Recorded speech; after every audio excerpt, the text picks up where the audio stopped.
आमने सामने हुए तेजस्वी और सम्राट चौधरी और तेजस्वी में हुई जबरदस्त जुबानी भिड़ंत। जी हां, एक तरफ जहां तेजस्वी बार बार मुख्यमंत्री सम्राट चौधरी को लालू यादव के पाठशाला से निकला बता रहे हैं, वहीं दूसरी तरफ बार बार सम्राट चौधरी इस पाठशाला जैसे शब्द को ही नकार दे रहे हैं। और एक बार फिर अब जब मुख्यमंत्री बनने के बाद सरकार पूर्ण रूप से तैयार हो चुकी है, नई सरकार की नई टीम, मंत्रिमंडल विस्तार हो चुका है, विभागों का बंटवारा हो चुका है, बिहार में नए नए मंत्री बन चुके हैं, नए नए चेहरे आ चुके हैं और ऐसे में अब तेजस्वी आते हैं, पीसी करते हैं और अचानक ही आकर सम्राट चौधरी पर जुबानी हमला बोल देते हैं। जी हाँ, एक तरफ जहां सम्राट चौधरी के मुख्यमंत्री बनते ही तेजस्वी ने सारा क्रेडिट लालू प्रसाद यादव को दे दिया था कि ये तो हमारे ही पाठशाला से निकली हैं, लालू जी के पाठशाला से निकले हैं।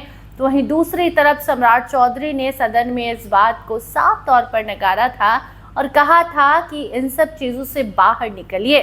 तेजस्वी बाहर निकल नहीं पा रहे हैं। आज एक बार फिर तेजस्वी प्रेस कॉन्फ्रेंस करते हैं, बिहार में बनाए गए मंत्रियों पर सवाल उठाते हैं, नरेंद्र मोदी पर कटाक्ष करते हैं, बिहार के मंत्रियों के नाम गिनवाते हैं और बताते हैं कि ये मंत्री परिवारवाद को किस तरीके से बढ़ावा दे रहे हैं और एनडीए को बताते हैं कि आप हम पर, लालू जी पर जो परिवारवाद का आरोप लगाते हैं, आप क्या कर रहे हैं, इसका आईना भी तेजस्वी ने आज एनडीए को दिखा दिया है।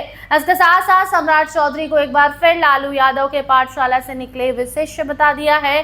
तो अब देखना होगा कि इस पर सियासत कैसे गरमाती है। फिलहाल आप सुनिए किस तरीके से तेजस्वी ने नई सरकार और नई सरकार के मंत्रियों पर निशाना साधा है।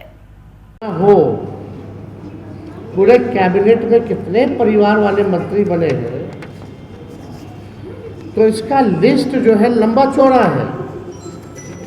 लगभग 17 ऐसे मंत्री हैं जो परिवारवादी लोग हैं और 6 महीना ये लोग बर्बाद कर दिया। इसी 6 महीने में इतनी घटनाएं हुई हैं, चाहे लॉ एंड ऑर्डर का सिचुएशन गड़बड़ाया हो। आज बीपीएससी के टीआरई 4 के छात्रों पर जो है लाठीचार्ज की गई और 2-3 परीक्षा को रद्द किया गया जो होनी थी। यानी जनता की सुनवाई नहीं हो रही, ना कार्रवाई हो रही है अपराधियों पर। ये लोग केवल अपने परिवार को बढ़ाने के लिए लगे हुए हैं। अब नाम हम गिना दें, आप लोग सब लोग जानते हैं कितने ऐसे मंत्री हैं। सम्राट चौधरी तो खुद ही जो मुख्यमंत्री हैं, उनके पिता शकुनी चौधरी हैं। विजय चौधरी जी, उनके पिता भी एमएलए थे। निशांत कुमार हो गए, नीतीश मिश्रा हो गए, संतोष सुमन हो गए, दीपक प्रकाश हो गए, श्रेयसी सिंह हो गए, अशोक चौधरी हो गए, सुनील कुमार हो गए, रमा निषाद हो गए, शीला मंडल हो गए, बुल्लू मंडल हो गए, लेसी सिंह हो गए, श्वेता गुप्ता हो गए, संजय टाइगर हो गए, भगवान सिंह कुशवाहा हो गए। सब लोग जो है परिवारवादी जो है लोग हैं। अब हमको चिंता होती कि प्रधानमंत्री जी जो कुछ दिन पहले बोलते थे शहजादा, अब कौन सा शहजादा का नाम लेंगे हमारे प्रधानमंत्री? कौन है शहजादा? हम तो जानना चाहिए भाजपा के लोगों से कि प्रधानमंत्री जो परिवारवाद के जो आरोप जो लगाते थे, शहजादा बोल करके लोगों को पुकारते थे। अब ऐसा शहजादे लोग आए हैं जो बिना चुनाव, बिना एमएलसी बने हुए मंत्री बन गए हैं। ये कौन से शहजादे हैं भाई? तो प्रधानमंत्री जी को कम से कम देखना चाहिए कि इनका बिहार में जो गठबंधन है, चाहे लोजपा हो, रालोसपा हो, हम हो, या इनकी अपनी पार्टी हो या जदयू हो, यही प्रमुख दल है भाजपा के, एनडीए के। बताओ कौन सा पार्टी में परिवारवाद नहीं? लालू जी को गाली देना वो अलग बात है, अब बिना गाली दिए हुए लोग तो कुछ बन नहीं पाते। सब लोग लालू जी के पाठशाला से ज़्यादातर लोग जो है सरकार में है। 2 उप मुख्यमंत्री देखिएगा, एक मुख्यमंत्री जनता दल से आए, एक कांग्रेस से आए, और जो मुख्यमंत्री है वो लालू जी के पाठशाला से आए। लेकिन पाठशाला बहुत बुरा लगता है, क्योंकि अभी मुख्यमंत्री रहना है। कई मंत्रालय लोग, कई आपने देखा होगा कि पार्टियां उन लोगों ने बदली, तो ओरिजिनल भाजपा का तो कोई है नहीं अगर देखा जाए तो।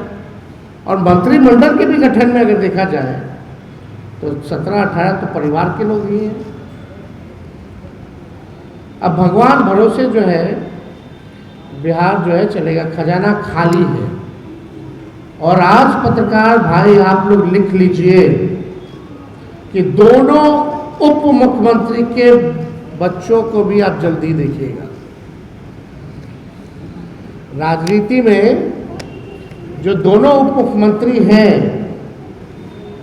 उनको, उनके जो बच्चे हैं उनको भी आप लोग जल्दी ही राजनीति में आते हुए देखा जाएगा, ये गारंटी है।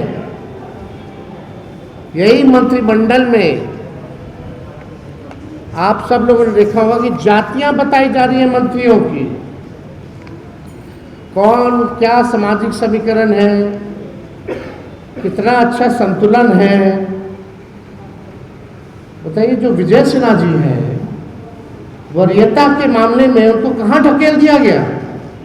जो व्यक्ति उप मुख्यमंत्री रहा हो, स्पीकर रहा हो, नेता विरोधी दल रहा हो, वो वरीयता के मामले में उस व्यक्ति को कहां ढकेल दिया गया वो आप सब लोग जान रहे। अब जातियां बताई जा रही हैं, तो आप बताइए, वाहवाही ली जा रही है। एक एक प्रखंड से 2-2 मंत्री बन गए, एक ना संतुलन है क्षेत्रवार, एक एक प्रखंड के 2-2 मंत्री बने हुए हैं। अगर बात की जाए तो क्यों नहीं बताते कि इन जातियों को वोट लेकर के उन्होंने ठगने का काम किया?